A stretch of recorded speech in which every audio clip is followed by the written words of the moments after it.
estamos em uma série de mensagens intitulada do Evangelho Completo. E dentro do Evangelho Completo, nós entendemos que esse Evangelho ele foi subdividido em 3 partes, ou em 3 capítulos, sendo o Evangelho da Graça, o Evangelho do Reino e o Evangelho Eterno. Eu acho que essa parte você já aprendeu, porque eu estou repetindo continuamente. E tomara que tenha aprendido. Domingo passado nós falamos de maneira específica sobre o Evangelho da Graça, e começamos a colocar o pé no Evangelho do Reino. Então nós finalizamos a mensagem do domingo passado, iniciando a mensagem de hoje. E hoje nós falamos sobre o subtema, o Evangelho do Reino. E eu fico tão feliz de poder compartilhar isso com vocês aqui hoje, porque é uma palavra tão poderosa, tão preciosa, tão transformadora, e é tão gratificante ter acesso a isso e receber essa revelação, que eu poderia dizer que nós, o povo de Deus, nós somos privilegiados de receber a revelação da palavra de Deus que transforma todo o nosso ser. Não há nada mais precioso e nada mais poderoso do que a palavra de Deus. Não há nada mais precioso e poderoso do que o conhecimento, do que o entendimento, do que você vir para um culto como esse e não ficar boiando assim, nossa, o que está acontecendo aqui? Você saber exatamente quem você é, em qual ponto da história você está, o para que você foi chamado, por que Deus te salvou, para onde você está indo, louvado seja o nome do Senhor. E infelizmente a maioria das igrejas não tem se desgastado para falar sobre esses assuntos, ou porque dá muito trabalho, ou porque a igreja demora mais a crescer quando a gente vai por esse caminho. Mas graças a Deus que Deus nos escolheu para viver isso. Então espero que o sentimento do seu coração seja também o mesmo sentimento do meu coração. Evangelho de Marcos, capítulo 1, versículos 14 e 15, palavras do próprio Senhor Jesus Cristo. Marcos, capítulo 1, versículos 14 e 15, eu leio na versão King James de 1611. Pode ser que dê alguma diferença para algumas traduções, mas está tudo certo. A palavra de Deus diz assim: ora, depois que João foi colocado na prisão, veio Jesus para a Galileia, pregando o Evangelho do Reino de Deus. Versículo 15, e dizendo: o tempo está cumprido, o reino de Deus está próximo, arrependei-vos e crede no Evangelho, louvado seja o nome de Jesus. Então qualquer evangelho que seja apresentado de maneira incompleta, ele é um falso evangelho e levará o líder, a igreja e as pessoas a um declínio espiritual. Por isso hoje nós iremos falar sobre a segunda parte, ou o segundo capítulo do evangelho, que é o Evangelho do Reino, que fala sobre o porquê nós estamos sendo salvos. E essa é uma palavra tão preciosa, e o desejo do meu coração é que você jamais se esqueça dessa palavra. Através desse capítulo, desse evangelho, nós iremos entender que a salvação não tem um fim em si mesma. E talvez aqui está o grande segredo do Evangelho do Reino. A salvação não tem um fim em si mesma. Nós negligenciamos a palavra ou chegamos até a pecar quando nós falamos ou pensamos que Jesus veio à terra apenas para nos salvar. E a maioria das pessoas acha que foi isso. E a maioria das pessoas pregam isso. Jesus te ama, Jesus veio te salvar. É uma mentira? Não. Mas é uma meia verdade. E a verdade ela precisa ser contada completa, e é por isso que nós estamos aqui nos empenhando para entender esse texto. Volto a dizer, a salvação não tem um fim em si mesma. Eu falei sobre isso em outro momento, que a salvação não é o fim de todas as coisas, é o começo de todas as coisas. A salvação é semelhante a um casamento. A gente não se casa para acabar, a gente casa para começar uma nova história. A salvação é assim: quando eu alcanço a salvação, eu começo uma nova vida, e existe um motivo pelo qual eu fui salvo. Todavia, a salvação não tem um fim em si mesma. A salvação é um meio para um fim. A salvação, ela acontece como uma ferramenta para um outro fim, para um outro propósito. A salvação é um meio para um fim. O Evangelho do Reino de Deus, então, nos diz que o propósito final de Deus não é salvar o homem. Muita gente aprendeu diferente disso. O propósito final de Deus não é salvar o homem. O propósito final de Deus é estabelecer o seu reino. E para estabelecer o seu reino é que ele decide salvar o homem. Logo então, o Evangelho do Reino vem combatendo um outro grande inimigo da igreja. E a gente vai perceber que o verdadeiro Evangelho, ele vai combatendo grandes inimigos da igreja no decorrer da história. É maravilhoso isso? Então nós entendemos que esse tipo de evangelho, ele vem combater um grande inimigo da igreja. Qual? O antropocentrismo. Já ouviu essa palavra em algum momento? O antropocentrismo é uma influência greco-romana que traz a ideia de que o ser humano é o centro de todas as coisas. Você já ouviu alguém pregar por aí? Você é o centro do coração de Deus. E por mais que seja com boa intenção, espero, não é uma verdade. Muito pelo contrário, isso é extremamente prejudicial, porque o Evangelho já contém uma identidade própria. E tudo que vem além disso, a Bíblia fala ser um falso evangelho e que deve ser considerado por nós anátema, desprezado. Então o Evangelho, ele vem quebrando, principalmente o Evangelho do Reino, essa ideia do antropocentrismo, que é uma influência greco-romana, que traz a ideia de que o ser humano é o centro de todas as coisas. E infelizmente, a teologia antropocêntrica acabou encontrando espaço dentro da igreja moderna e vem trazendo consigo grandes ruínas. Como que funciona o Evangelho antropocêntrico? Ao invés de colocar Deus no centro das suas vidas, algumas pessoas estão o colocando no centro de uma cozinha espiritual para que ele possa os servir conforme as suas demandas e necessidades. Eu começo a me relacionar com Deus, com a igreja e com o Evangelho na perspectiva de ser servido, como se na minha cabeça Deus estivesse com um avental dentro de uma cozinha espiritual dizendo: meu filho, o que queres que eu te faça? O que você precisa hoje? Eu estou aqui para te servir e fazer exatamente o que você quer. Esse não é o Evangelho que a Bíblia nos ensina. O fato é que Deus não vive em função do homem. O fato é que Deus não pode ser domesticado. O fato é que Deus não pode ser domado. O fato é que a nossa birra e as nossas implicações não podem mover o coração de Deus. Aquela história de que eu não aceito, eu determino, aquela história de eu declaro, desculpa. A vontade soberana da humanidade, do universo, ela pertence somente a Deus, e Ele faz tão somente o que Ele quer fazer, gostando você ou não.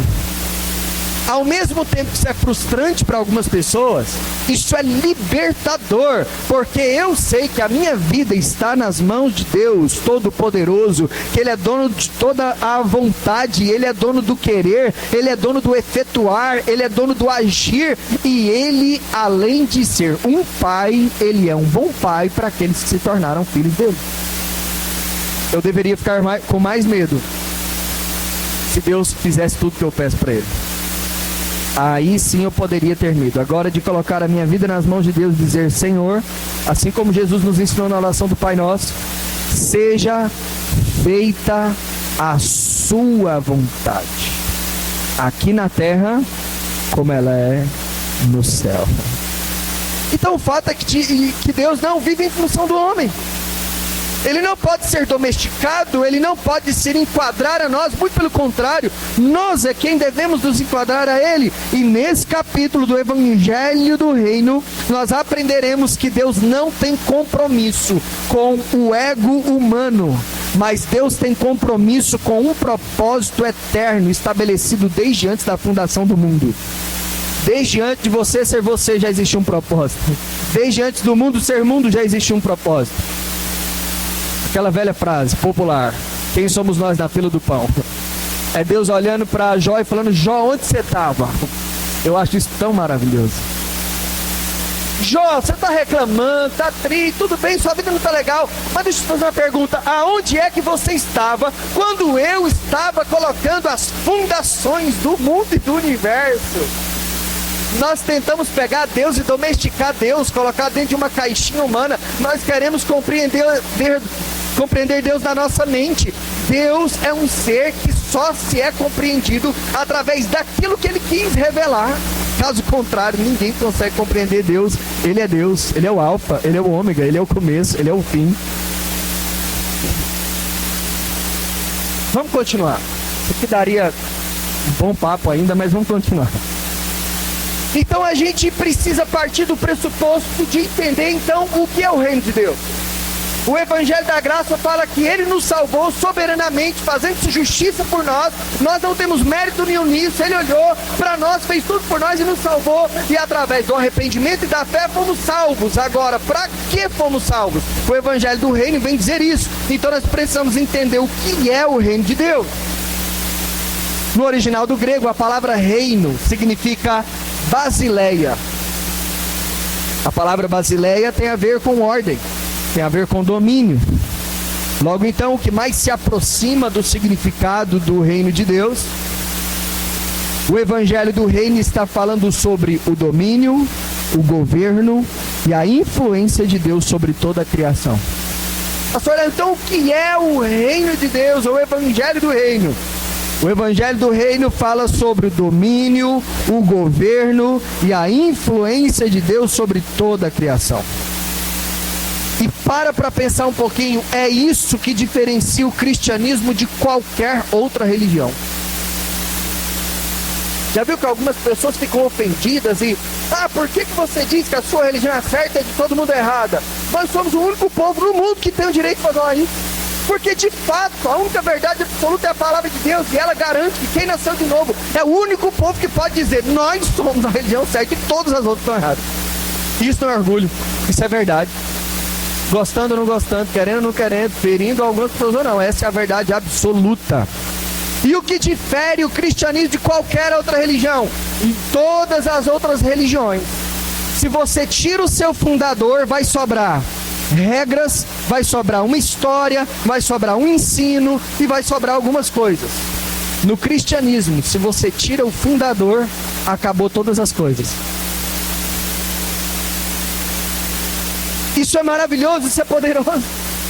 No cristianismo, se você tira Cristo, não sobrará nada. Por quê? Porque o cristianismo não está fundamentado em um ensino, ele está fundamentado em uma pessoa, a pessoa de Jesus, o Cristo, o Nazareno, aquele que morreu por mim e por você, aquele que veio como homem, ressuscitou como Deus, foi colocado o nome acima de todo nome, a qual todo joelho se dobrará, toda língua confessará que Ele é o Senhor.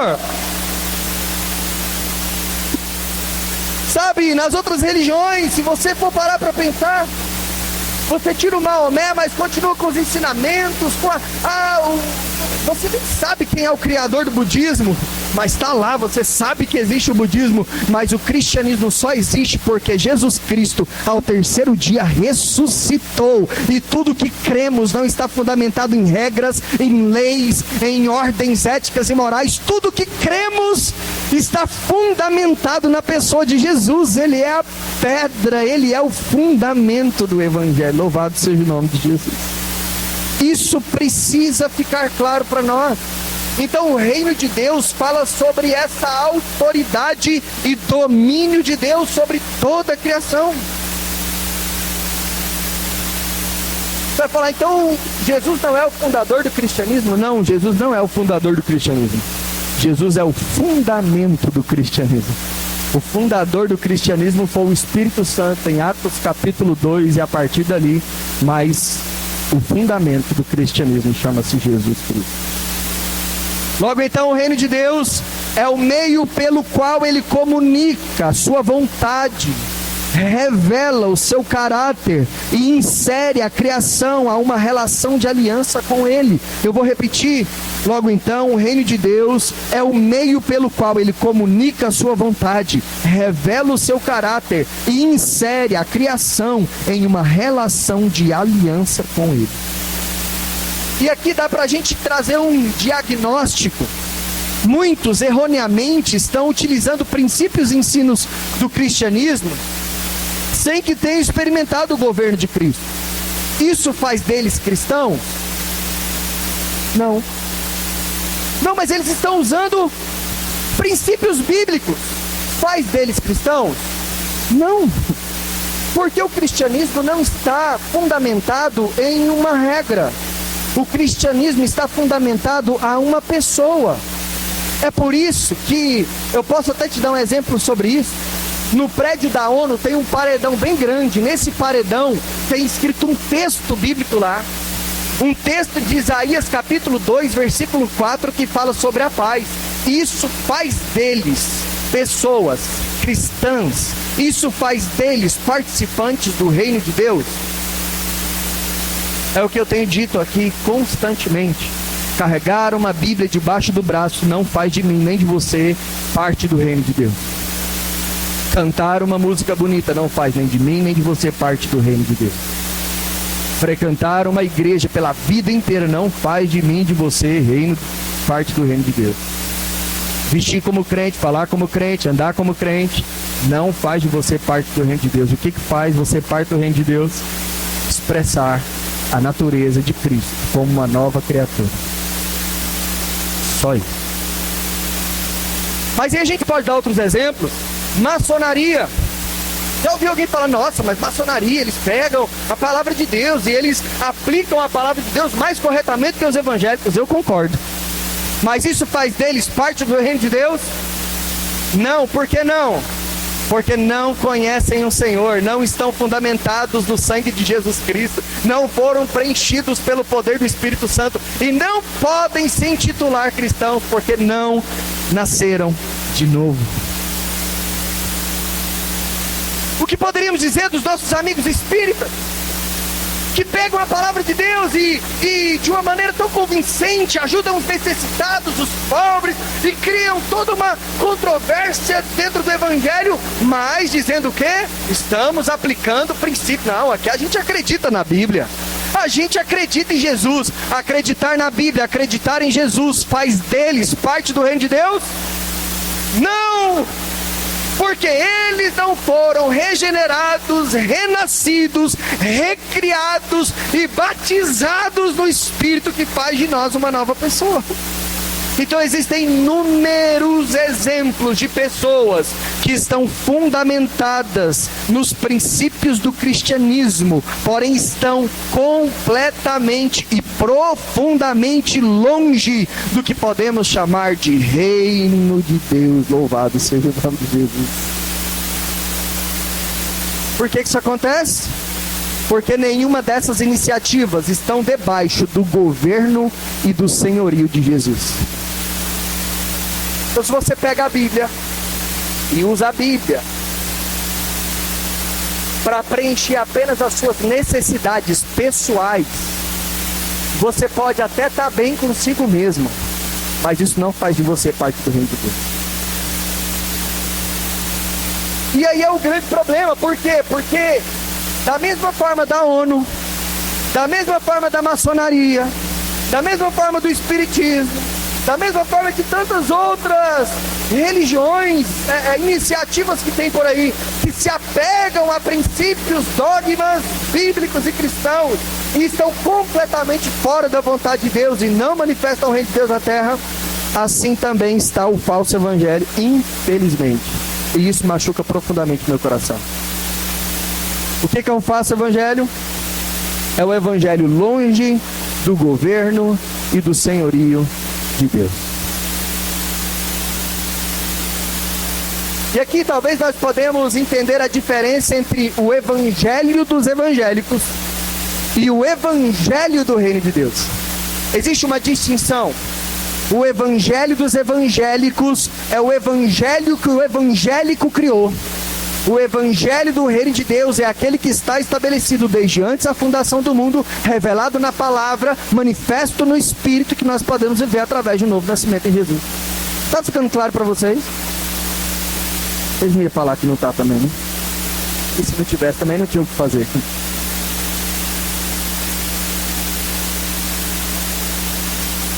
Mas vai ficar gravado, eu acho. E se tiver gravado, você volta, lê de novo. Está gravado. Lê não, ouve de novo. Então existe uma diferença entre o evangelho dos evangélicos e o evangelho do reino de Deus. É por isso que existem igrejas verdadeiras e existem igrejas falsas. E no meio das igrejas verdadeiras e das igrejas falsas, existem verdadeiros cristãos e existem falsos cristãos.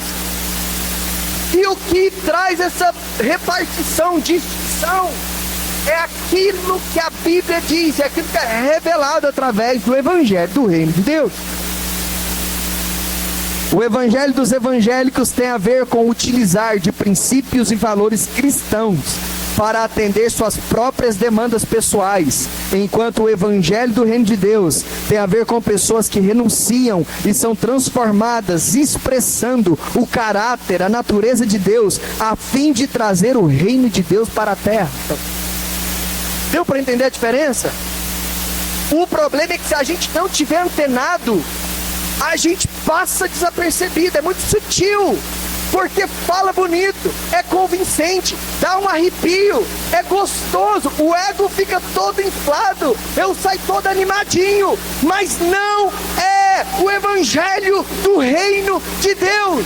E esse evangelho não transforma, esse evangelho não salva, esse evangelho não restaura, esse evangelho não coloca as coisas no lugar. Esse evangelho é entretenimento e mais cedo ou mais tarde alguém vai cair a ficha. E quando cair pode ser tarde demais. Aqui começa a fazer sentido o fato de termos mais de 50 milhões de evangélicos no Brasil e o nosso país a cada dia estar indo de mal a pior.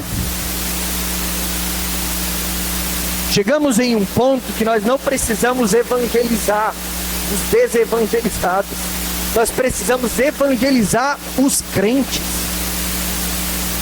evangelizar os evangélicos, evangelizar a igreja, porque hoje um monte de gente se intitula crente, um monte de gente aplica técnicas bíblicas e cristãs no network, nos negócios, no comércio, e parece que o evangelho está sendo levado e alguém está aplaudindo. A pergunta é: o que está sendo levado é o evangelho do reino de Deus ou meramente o evangelho dos evangélicos? Eu não estou falando aqui de tipo de igreja, não estou falando aqui sobre cor de parede, não estou falando aqui sobre ser uma igreja mais pentecostal, uma igreja mais reformada, não estou falando aqui a respeito dessas coisas que passam. Eu estou falando sobre qual a mensagem que está sendo levada e qual mensagem que está sendo absorvida. É uma mensagem de Deus ou meramente uma mensagem dos homens? Isso nós precisamos pensar. Aí Paulo foi uma pessoa que teve uma revelação fantástica a respeito do evangelho. Aí lá em Romanos, que para mim é um dos livros mais poderosos do sentido de revelação, em Romanos capítulo 14, versículo 17, ele vem falar a respeito do reino de Deus. Ele começa falando sobre o que não é o reino de Deus, e ele termina falando sobre o que é o reino de Deus. Bíblia, gente, não tem nem muito o que falar, é só o que está escrito. Paulo, ele falando para a igreja, dos irmãos que estavam em Roma, ele diz: porque o reino de Deus não é comida nem bebida.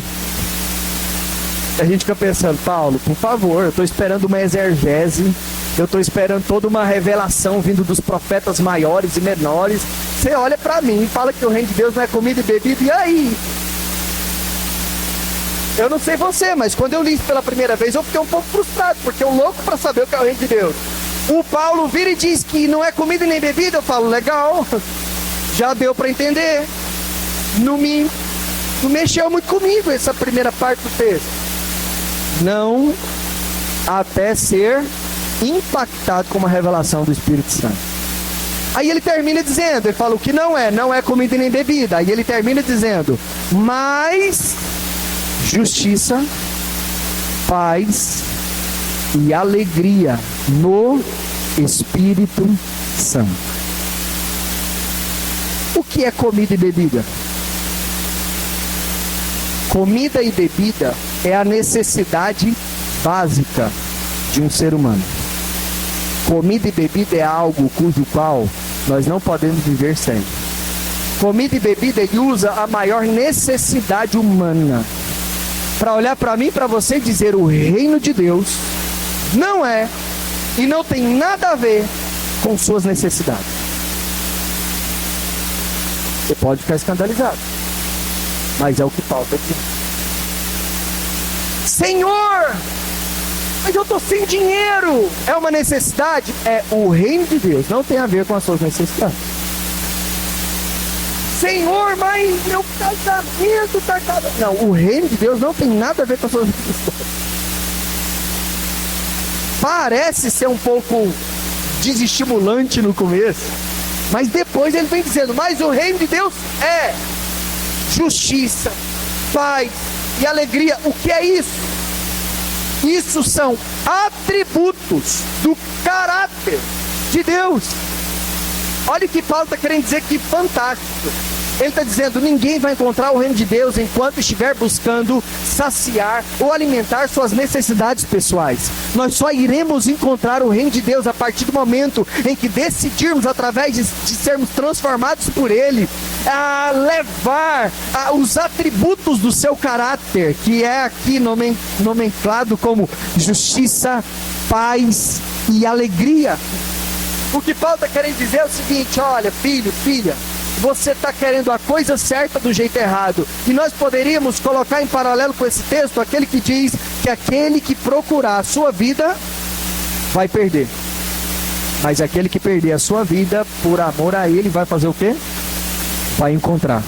Ele está dizendo o seguinte: olha, se você viver indo atrás de Deus, das coisas de Deus, do reino de Deus, procurando saciar apenas as suas necessidades, você vai criar um próprio Deus dentro do seu ego e você vai morrer dentro disso. Agora, o dia que você deixar as suas coisas como secundárias e buscar a Deus por quem Ele é, por aquilo que Ele pode fazer e pelo propósito de implantar o reino de Deus na terra, automaticamente tudo aquilo que você precisa será acrescentado na sua vida através do caráter de Deus que você expressa na sua caminhada.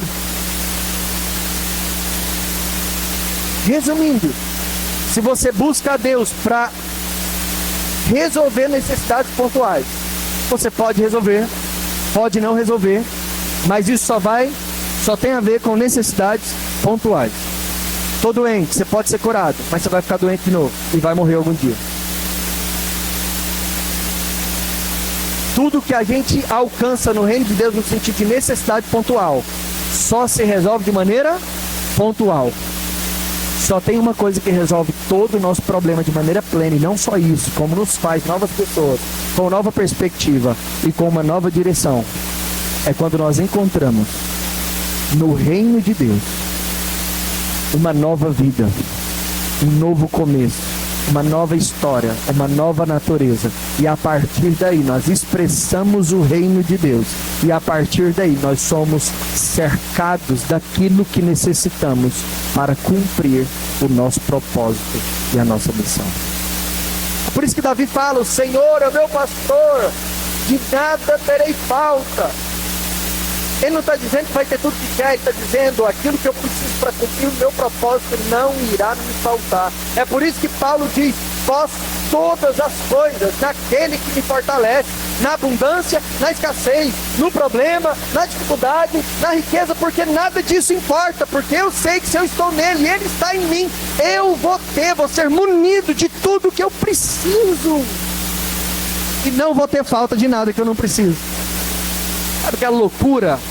Eu tenho uma bicicleta, agora eu quero uma moto. Eu tenho uma moto, agora eu quero um carro. Eu tenho um carro, agora eu quero uma caminhonete. Eu tenho uma caminhonete, agora eu quero um caminhão. Eu tenho um caminhão, agora eu quero uma frota. E eu sempre... Isso é carnal, isso é de uma natureza caída. Eu não estou dizendo que nós não podemos ter projetos, sonhos, que você não pode trabalhar, conquistar as suas coisas, mas nós somos satisfeitos em quem Ele é e naquilo que Ele nos entrega. E a partir daí, tudo que temos é para a glória dEle, e tudo que perdemos também é para a glória dEle. E ponto final, nascemos de novo e temos uma nova natureza. Essa nova natureza comunica com a natureza de Deus. Isso é reino de Deus sendo implantado na terra. Não precisa responder. Mas já ouviu alguém pregar sobre isso em algum outro lugar? Respondo só para você.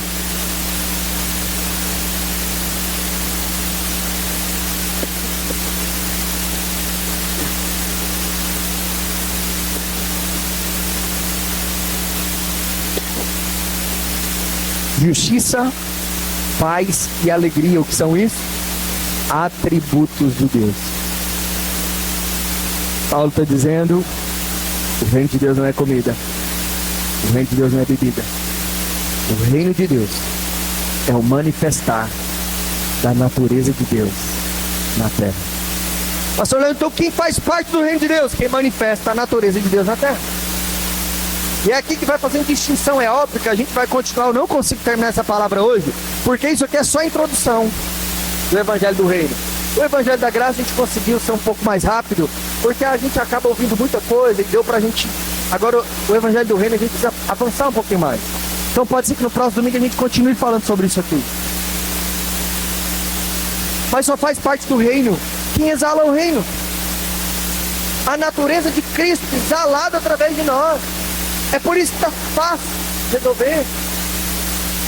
Porque no culto começo, eu já falei sobre isso, a gente olhando aqui de cima para baixo, gente, tá todo mundo lindo. E se eu fosse Deus, eu falava, gente, tá todo mundo salvo, vamos pro céu, tão bonito. Mas o Senhor é aquele que conhece e sonda os nossos corações. A intenção mais profunda do coração de um homem e de uma mulher. Eu posso estar sorrindo por você por fora, para você por fora, e por dentro estar te odiando, desejando mal para você. Eu posso estar com uma carinha de crente aqui e sair daqui e estar planejando fazer algo que desagrada a Deus, mas está tudo bem, porque eu não tenho nada com isso. Mas existe um Deus que conhece todas as coisas. A Bíblia diz que os olhos do Senhor são como chamas de fogo, que tudo vê. E se tudo vê, o que é tudo, gente? Tudo. Sem exceção. Ele conhece todas as coisas. É por isso que nós precisamos exalar. É por isso que nós que fazemos parte do reino temos uma responsabilidade. E por mais que eu saiba que nós não conseguimos sozinhos, é para isso que Ele colocou sobre nós o Espírito Santo. É por isso que nós precisamos amadurecer. É por isso que nós temos que estar preocupados se estamos ou se não estamos exalando, plantando o reino de Deus na terra. Minha casa, a minha família, no meu trabalho, com os meus vizinhos, os meus negócios, a minha profissão, como cidadão, como pai, como filho, como irmão, como gente. Quando ninguém te vê, quando você está sozinho, quando você não pode ser avaliado por homens, quando você tem a oportunidade de finalmente fazer algo que ninguém está te olhando. É aí que se revela o reino de Deus. O reino de Deus se revela através de pessoas que fazem por amor e não por interesse. O reino de Deus se revela quando no serviço você pode desejar que alguém saia do serviço porque você não gosta daquela pessoa, porque aquela pessoa erra muito, e você ora para aquela pessoa sair daquela empresa que você não aguenta aquela pessoa. Mas o reino de Deus se manifesta quando você olha para aquela pessoa e entende que aquela pessoa pode ser alvo da graça e do amor de Jesus, e você pede ao Espírito Santo orientação, direção, discernimento, e começa a se relacionar com essa pessoa de maneira intencional, ao ponto de exalar e de manifestar o reino de Deus na vida dela. Deu para entender a diferença? E nós poderíamos ir longe aqui também. Então, o domínio de Deus sobre a criação, parece que Deus está forçando o povo a ser de uma forma, e isso é o reino de Deus. Quando eu falei lá atrás, o reino de Deus tem a ver com o domínio. É a palavra do grego, besaleia. Agora, esse domínio de Deus é manifestado de uma maneira diferente que a gente poderia entender, e Paulo está expressando isso.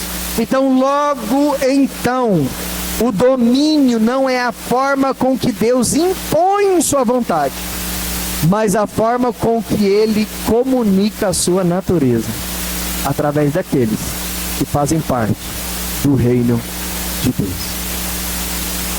Isso é tão maravilhoso. Ele poderia forçar? Poderia. Ele é soberano? É. Onipotente? Também. Ele poderia, com estalar de dedos, fazer um monte de zumbi seguindo cegamente a direção dele? Poderia. Mas dentro da sua onipotência, dentro do seu senhorio, dentro do seu domínio, dentro do seu poder e dentro da sua autoridade, ele decidiu manifestar o reino de Deus através dos redimidos, dos restaurados, dos renascidos, que exalam o reino de Deus por onde quer que passe. Esse é o evangelho do reino de Deus. E qual é o meu papel no reino?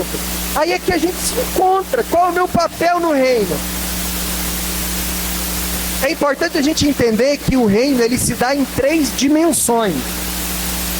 O reino de Deus, ele é eterno. O reino de Deus, ele é presente. E o reino de Deus, ele é vindouro. Então o reino de Deus, ele é eterno, ele é presente e ainda está por vir. Como pode isso? É assim que é. Por que o reino de Deus é eterno? Ele é eterno porque ele sempre existiu. Por que o reino de Deus é presente? Ele é presente porque ele está entre nós através do Espírito Santo que habita dentro de nós. E ele é vindouro por quê? Ele é vindouro porque ele será estabelecido em plenitude por meio de Jesus Cristo, quando ele voltar. Esse é o reino de Deus. Quando eu entendo o reino de Deus nessa perspectiva do eterno, do presente e do vindouro, eu me enxergo dentro disso. Então, nessa perspectiva, eu consigo me encontrar dentro dessa eternidade. Quem nasceu de novo já faz parte da eternidade. Tem gente esperando Jesus voltar para viver a eternidade. Quem nasceu de novo já faz parte da eternidade. Nós já estamos dentro do reino de Deus, que é eterno. Então, nessa perspectiva, eu consigo me encontrar dentro dessa eternidade. Entender qual é a minha responsabilidade em relação ao hoje, em relação ao agora. E qual é a minha esperança em relação ao futuro. É por isso que nós que somos a igreja, nós não podemos ficar desesperados. Você já leu o livro de Apocalipse? Algumas pessoas acham que o Apocalipse é um livro de terror, é um livro do mal, é um livro... Pode até ser, para quem não crer e não se arrepender. Para nós, é o nosso final feliz. O livro de Apocalipse é o livro que mais gera esperança no coração de um regenerado. O livro de Apocalipse é um livro que você lê e chora e fala: eu não mereço isso, mas pela graça Ele me deu. O livro de Apocalipse está dizendo a respeito do nosso futuro, do que é vindouro, da nossa eternidade. Esperança. É por isso que nós esperamos. Nós não esperamos nesse mundo, nós não esperamos nessa cultura, nós não esperamos nesse domínio, mas nós esperamos no reino de Deus, que está sendo estabelecido e será de maneira plena estabelecido com a volta dele. Enquanto estamos aqui, temos uma responsabilidade: devagar e plantando o reino de Deus. E quando Jesus voltar, ele vai plantar o reino dele de maneira plena. Apocalipse 21 e 22. Leia. E então ele fará novos céus e ele fará nova terra, e ele enxugará dos olhos toda lágrima, e não haverá mais choro, não haverá mais dor, não haverá mais... Uau! É o que está preparado para nós. Nós precisamos carregar a esperança. Agora, quando não temos esperança, consequentemente, pode ser a relação de uma pessoa que não vive a eternidade ainda, e que não vive o reino de Deus ainda. Ela ainda está presa nas suas dores, nos seus conflitos, nas suas necessidades. Ela está procurando o reino de Deus só para se resolver, só para ficar melhor com a vida, só para resolver um problema pontual. Ei! É tempo de perder a nossa vida para encontrar a verdadeira vida que está nele e através dele. E a partir daí nós vamos entender que tudo o que precisamos está nele. Logo então o Evangelho do Reino vem nos falar sobre o porquê nós fomos salvos. Existe um propósito. Eu comecei falando sobre isso. A salvação não é um fim em si mesmo. Ninguém é salvo por ser salvo. E a gente já pregou sobre isso. E a gente já acreditou nisso. Jesus veio só para nos salvar. E aí? Jesus não está vivendo em torno da necessidade da vida do ser humano. Não, existe um plano. O plano dele está estabelecido desde a eternidade.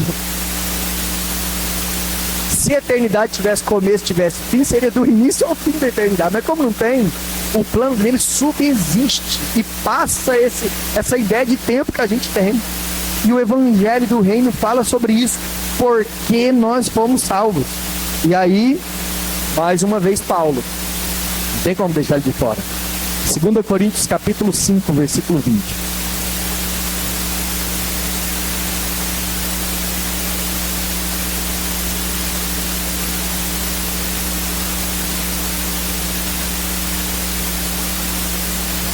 Aqui a gente já caminha para o final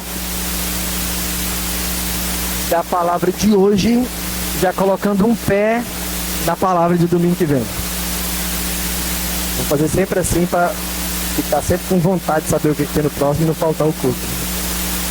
As brincadeiras à parte, porque quem nasceu de novo também não tem dificuldade com ir ao culto. Ir ao culto é um prazer. Fazer culto, oferecer culto. Por que somos salvos? 2 Coríntios capítulo 5, versículo 20, Paulo, falando para a igreja que estava em Corinto, na sua segunda carta, ele vai dizer: agora então, nós somos embaixadores de Cristo. Como se Deus vos suplicasse por nós. Nós oramos em nome de Cristo, que vos reconcilieis com Deus. Então vamos lá. Jesus veio, e a gente já falou sobre isso em outros momentos. Jesus veio com a missão não só de salvar o homem, mas Jesus veio com a missão de restaurar, de restabelecer, de reconciliar tudo que foi desconfigurado pelo fato do pecado ter entrado na história. Lá em Gênesis 3, a gente já pregou sobre isso aqui também. Você vai perceber que uma coisa vai complementando a outra. Então lá em Gênesis capítulo 3, Adão e Eva pecam, eles caem, eles comem do fruto que não era para comer, e agora o pecado entra. Quando o pecado entra, vai desconfigurando tudo. Desconfigura o olhar, desconfigura o relacionamento, desconfigura a natureza, porque agora tem espinhos, tem abrolhos. Desconfigura a saúde, porque agora tem dor, tem enfermidade. Desconfigura tudo. O pecado é um vírus mortal que vem desfigurando até a morte. Jesus vem, e ele vem como remédio para eliminar esse vírus de uma maneira processual e de uma maneira plena na sua segunda vinda, que é o que a gente disse agora há pouco. Jesus então ele vem para esse propósito, reconciliação. Ele veio nos reconciliar com Deus, mas não só a nós, ele veio reconciliar todas as coisas com Deus. Ele veio colocar tudo no seu devido lugar. Então quando eu faço parte do reino de Deus, automaticamente eu faço parte de um ministério chamado Ministério da Reconciliação. Você já deve ter ouvido falar sobre isso, pelo amor de Deus, ou pelo menos lido isso na Bíblia, senão a gente está precisando ler mais a Bíblia. Então nós somos chamados para o Ministério da Reconciliação, mas não temos poder e autoridade de falar sobre reconciliação, uma vez que a nossa vida não foi reconciliada. Então o primeiro aspecto de uma pessoa que encontrou a Deus verdadeiramente é um novo nascimento. Esse novo nascimento faz com que ele volte ao plano original. Romanos capítulo 12, versículo 2, Paulo vai dizer para a igreja que está em Roma: Não vos conformeis com esse mundo, com esse padrão mundano. Não se conforme, não entre nessa forma que o mundo está tentando colocar você. Existe uma outra forma, existe uma forma pronta para você, algo que é o plano original de Deus. Não fuja disso. Ele está dizendo, olha, não vos conformeis, mas transformai-vos. Ele vai dizer transformai-vos como? Através da renovação da vossa mente. A mente traz a consciência traz arrependimento, o arrependimento traz transformação, e a transformação nos faz novas criaturas. Conhecereis a verdade, e a verdade vos... A fé vem pelo ouvir, e ouvirá. É isso, tudo está falando sobre uma mesma coisa, na perspectiva do Evangelho.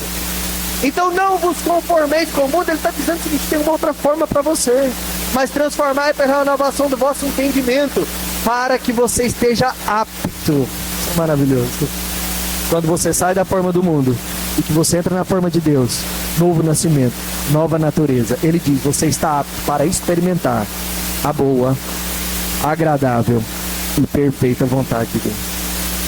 Tem um monte de gente desesperada para entender a vontade de Deus. Um monte de gente desesperada para viver a vontade de Deus. Simples. É só nascer de novo. É como uma água que deságua ao mar.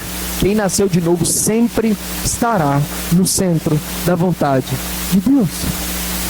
E você estará apto. É óbvio que nós estamos falando de um novo nascimento. Eu já falei sobre isso aqui. Existe um processo de amadurecimento. A consciência, ela pode aumentar o seu nível de consciência. O arrependimento e a fé não é uma ação única e exclusiva na vida de um homem e de uma mulher.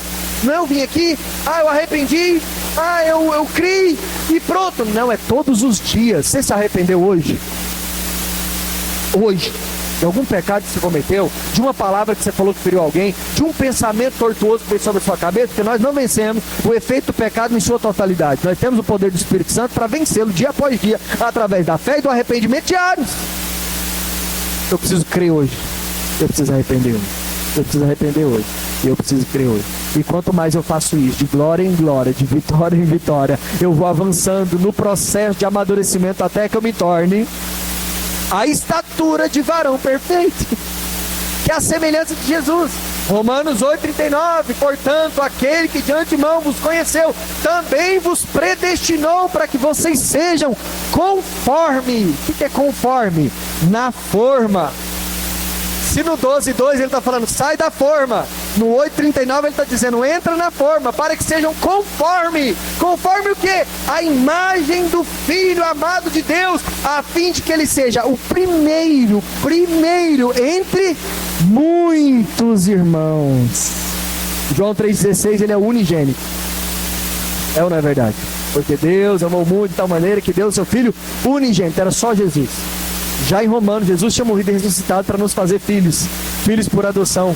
Agora ele não é mais o unigênito, agora ele é o primogênito. E o que é o primogênito? É o primeiro de muitos. Agora ele é o modelo, agora ele é o alvo a ser atingido e alcançado. O Espírito em nós nos faz ser mais parecidos com Cristo. Processo de amadurecimento. Então o que Paulo está falando para a igreja de Coríntios aqui, ele está dizendo o seguinte, olha, agora nós somos embaixadores de Cristo. Experimentou o ministério da reconciliação, teve sua vida transformada, experimentou consciência, fé, arrependimento, sua vida mudou, você é uma nova pessoa, está caminhando com Jesus, está crescendo, está melhorando. Sim, agora entenda uma coisa, nós somos embaixadores de Cristo. Pastor Léo, o que é um embaixador? Você sabe o que é um embaixador?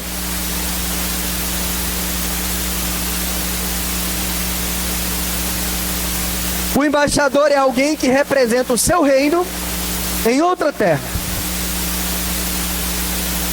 Lembra quando eu disse que o reino de Deus é presente? Ele é presente em nós e ele é presente através de nós. Escute isso, que isso é importante.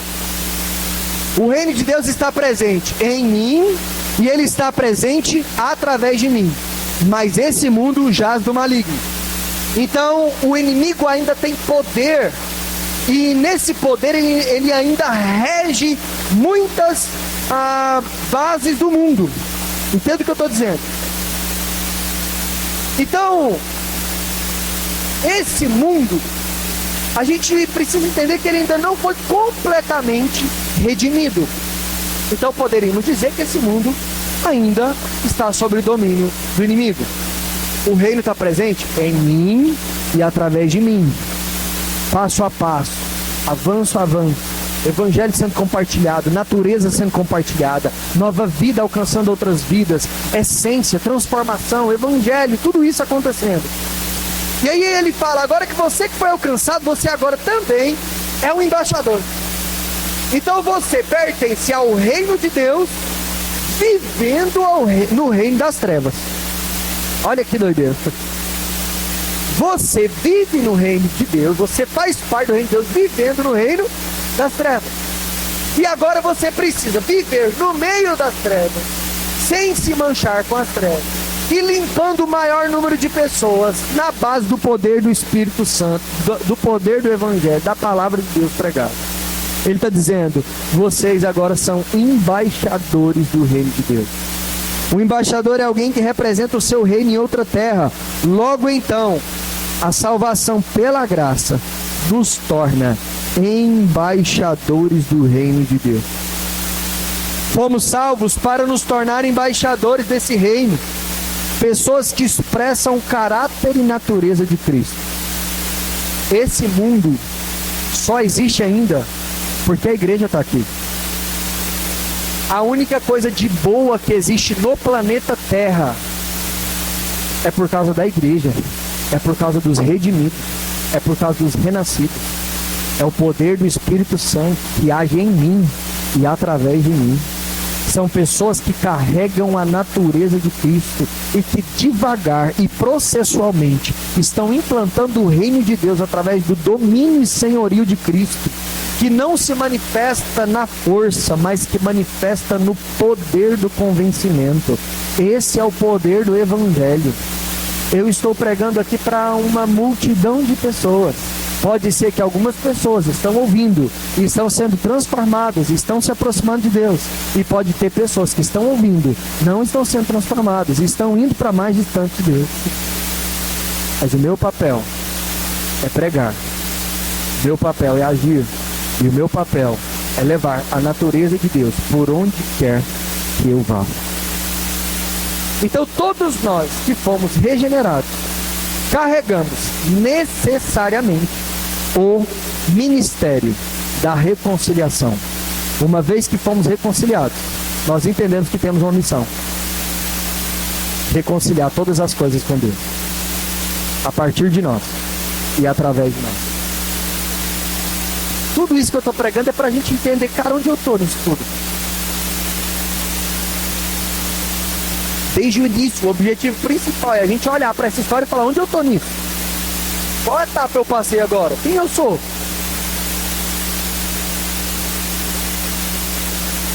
E nós precisamos amadurecer isso. Porque não dá simplesmente para falar, não, mas eu nasci de novo. E continuar sendo um bebê espiritual. A gente já pregou sobre isso aqui. Qual o problema disso? Logo a gente vai ser levado por qualquer vento de doutrina. E quando isso acontecer, nós corremos o risco de nos perder. Nós corremos o risco de nos perder. Fomos salvos. Fomos salvos pela graça. O pecado que dominava a nossa vida já não nos domina mais. Fomos salvos daquilo que não poderíamos ser. Jesus fez por nós aquilo que nós não poderíamos fazer. Não existe justiça em nós, mas Ele se fez justiça por nós. Ele morreu por nós pecadores, para que nós pudéssemos ser santificados. Ele deu a sua vida, Ele morreu, para que nós pudéssemos viver. Tudo isso é maravilhoso, mas hoje nós estamos aqui para entender que Ele fez isso para um propósito. E nós estamos dentro desse propósito. Nós temos um chamado à reconciliação. Você precisa entender que existe uma responsabilidade de Deus dentro de nós. Existe um encargo de Deus sendo formado dentro de nós. Porque se você enxergava o Evangelho apenas como uma caixinha de surpresas para beneficiar a sua vida pessoal, desculpa, esse não é o Evangelho do Reino de Deus. Esse é o evangelho dos evangélicos. Eu poderia dizer o evangelho dos demônios, porque tudo que se opõe a Deus é um demônio. Nós precisamos olhar para o evangelho e entender que existe algo que é muito maior do que nós. Por que que a gente entra nessa ideia do antropocentrismo? Porque a gente acha que Jesus morreu só para nos salvar. Aí fica lindo demais. Aí de fato eu sou o dodóizinho do coração de Jesus. Eu sou o filho predileto, ele morreu por... Não. O evangelho diz que nós fomos salvos. Nós fomos salvos para um propósito. Pastor Léo, quem não vai alcançar o reino? Quem não vai viver? Quem estiver olhando apenas para dentro de si mesmo. O nome disso é ego. Foi uma das primeiras coisas que aconteceu com Adão e com Eva quando eles caíram. O olhar deles mudou. A perspectiva de mundo mudou. Agora eu estou envergonhado porque eu estou preocupado demais com a minha imagem. Agora eu olho para o meu irmão e eu tenho muito a falar sobre ele. Você está nu, você não percebeu? Que eu estou muito preocupado com a vida do outro. O nome disso é ego, egocentrismo. É quando nós criamos um Deus dentro de nós. E criamos um próprio Deus que se amolde à nossa realidade para que possamos adorar algo mais confortável. Porque o Deus verdadeiro, o Deus de Israel, é um Deus que nos desconstrói, é um Deus que nos confronta para fazer de nós pessoas muito melhores do que aquelas que imaginávamos que poderíamos ser. É por isso que ele quebra o vaso e ele faz de novo. É por isso que tem lágrima, é por isso que tem processo, é por isso que tem juízo, é por isso que tem justiça, mas é por isso que tem restauração, renovo, renascimento, regeneração, graça. E então nós precisamos entender que isso faz parte da nossa caminhada. E se eu olho para o evangelho apenas com a perspectiva de olhar para mim, isso é ego. Uma das primeiras coisas que aconteceu com a queda do homem. Mas a primeira coisa que acontece com a morte de Cristo, trazendo restauração, é: já estou crucificado com Cristo e não vivo mais eu. Agora Cristo vive em mim. E não tenho mais a minha vida como preciosa. Oh, aleluia. Oh, aleluia. Eu posso sentir a presença de Deus através dessa palavra. Não é mais sobre mim. É sobre a minha responsabilidade. Qual é a minha responsabilidade diante de tudo isso? Aquele que procurar achar sua vida vai perder ela. Sabe? Como você tem se relacionado com Deus? As nossas orações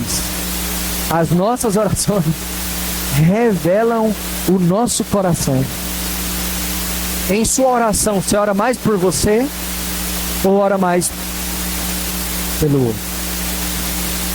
Na sua oração você apresenta mais as suas necessidades ou mais as necessidades pontuais do reino de Deus explícitas na sua palavra? Quais são as músicas que mais fizeram sucesso nos últimos 10 anos? Antropocêntricas, que falam sobre o homem e suas necessidades pessoais, com uma leve pitada de algumas coisas evangélicas.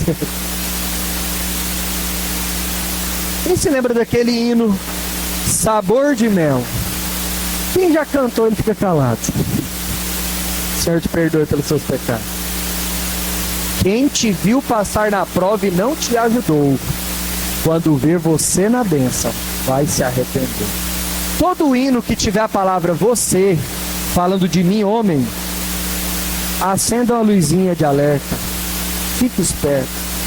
Toda pregação do evangelho que você vê a pessoa falando, você vai vencer, Deus já abriu um caminho no meio do deserto para você passar. Para um pouquinho. Não estou dizendo que tudo é do diabo não, mas para um pouquinho. Você vai ter o melhor ano. Para um pouquinho e pensa. Todo evangelho que traz o homem para o centro é um evangelho antropocêntrico que se opõe claramente contra o evangelho do reino de Deus, que não é mais sobre mim, é sobre o que Paulo diz. Já não importa se passo por problemas, por circunstâncias difíceis, ou se eu estou em bonança, posso todas as coisas em Cristo que me fortalece. É você se esquecer das suas dores, é você se esquecer dos seus problemas, porque quanto mais você colocar ênfase nisso e procurar Jesus por causa disso, pior as coisas vão ficar.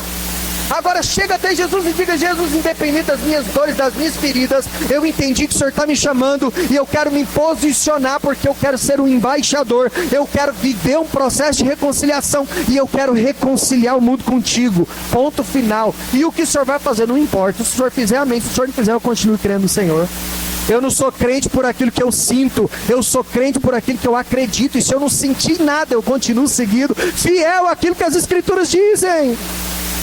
Ah, mas eu estou sentindo que Deus me abandonou. Mentira de Satanás, você não tem que sentir nada. Ele diz: eis que estarei convosco todos os dias, até a consumação do século. Ele não te disse que você não ia passar pelo fogo, ele disse: se passar pelo fogo, eu estarei contigo, e você não vai se queimar. Ele não disse que você não passaria pela água, mas ele disse: se passar pelas águas, elas não te submergirão, eu estarei contigo, te tomo pela mão. Cuidado com esse evangelho. Não venha nesse culto disposto a arrancar alguma coisa de Deus, porque não vai rolar. Venha disposto a deixar Deus arrancar algumas coisas da sua vida. Não vem para receber, vem para dar. Culto nunca foi lugar de receber, culto sempre foi lugar de entregar. Aqui é lugar de entregar o coração, aqui é lugar de renunciar, aqui é o lugar da cruz de Cristo. Cuidado com o que a gente ouve. Pior do que a ONU ter uma frase bonita na parede dela. Pior do que o espírito usar a Bíblia. Pior do que o maçom usar a Bíblia. É igrejas intituladas Igrejas de Jesus, que estão pregando um evangelho diferente do que Jesus pregou. Paulo combateu isso duramente. Você já leu Gálatas? Gálatas é um tipo de livro que você deveria ler toda semana.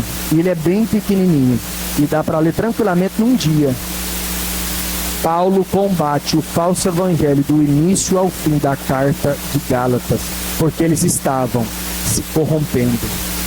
Eles começaram no legalismo, finalizaram no liberalismo e parece que não acertava o alvo de jeito nenhum. Ou pendia para um lado ou pendia para o outro. Paulo veio e falou assim: vocês precisam se converter. Como essa palavra é maravilhosa de ouvir. É por isso que eu gosto dessa palavra que eu estou pregando para vocês, porque através dela eu tenho me tornado uma pessoa mais parecida com Jesus.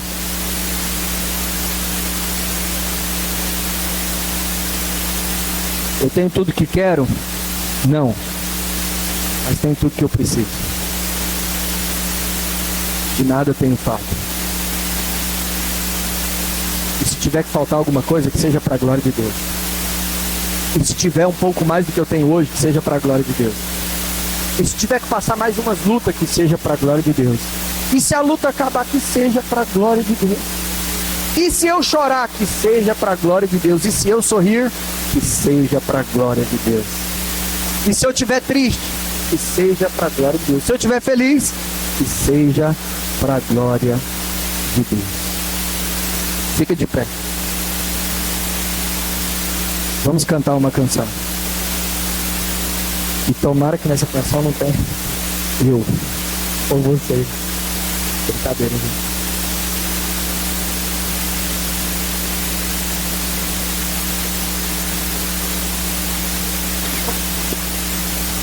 Esse momento é seu. Sempre depois do que a gente prega, a gente deixa um momento aqui. Por quê? De repente o Espírito Santo precisa trabalhar alguma coisa no seu coração. Eu sei das minhas limitações.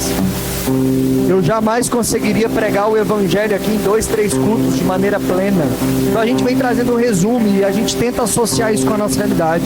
Mas deixa eu te falar uma coisa. O Espírito Santo, ele trabalha de uma maneira tão íntima no seu coração, tão ímpar, tão particular. E sabe, não faz sentido nenhum você sair de sua casa, vir pra cá, ficar num culto, e cara, não deixar essa palavra gerar fruto. determinar quem você é, onde você tem que estar. Eu estou querendo dizer que daqui você tem que tomar uma decisão. Que daqui tem que ser um ponto de partida com a próxima fase de Deus na sua vida. Sabe? Repreenda a sua vida. Qualquer coisa que venha contra aquilo que o Senhor está te chamando para viver. Deus não deixa ninguém enganar.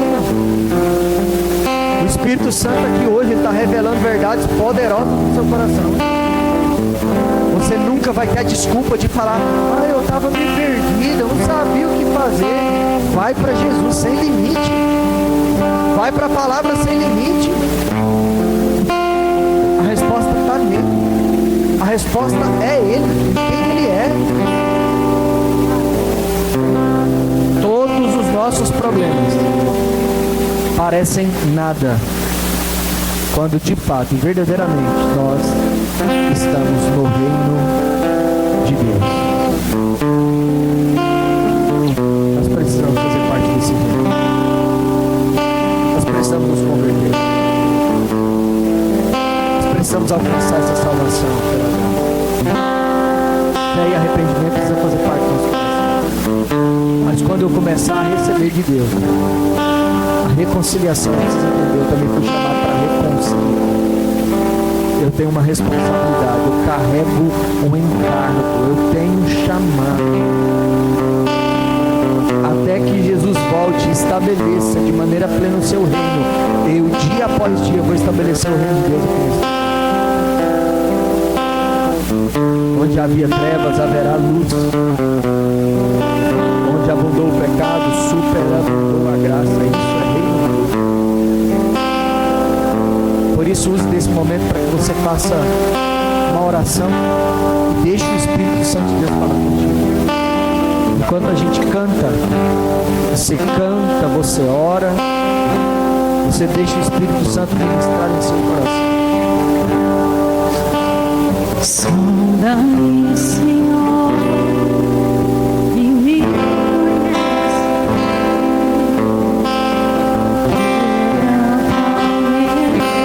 eu sinto a presença de Deus aqui nesse lugar. Eu sinto que o Espírito Santo está falando em alguns corações de maneira muito específica. Não perca essa oportunidade. Hoje é um dia muito especial.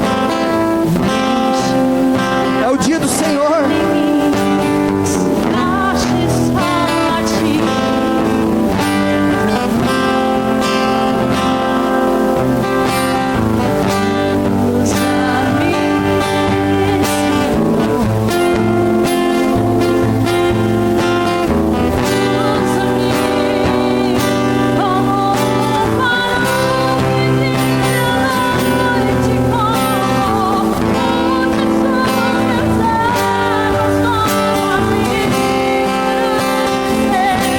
Dessa canção a sua oração.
Pode cantar aí.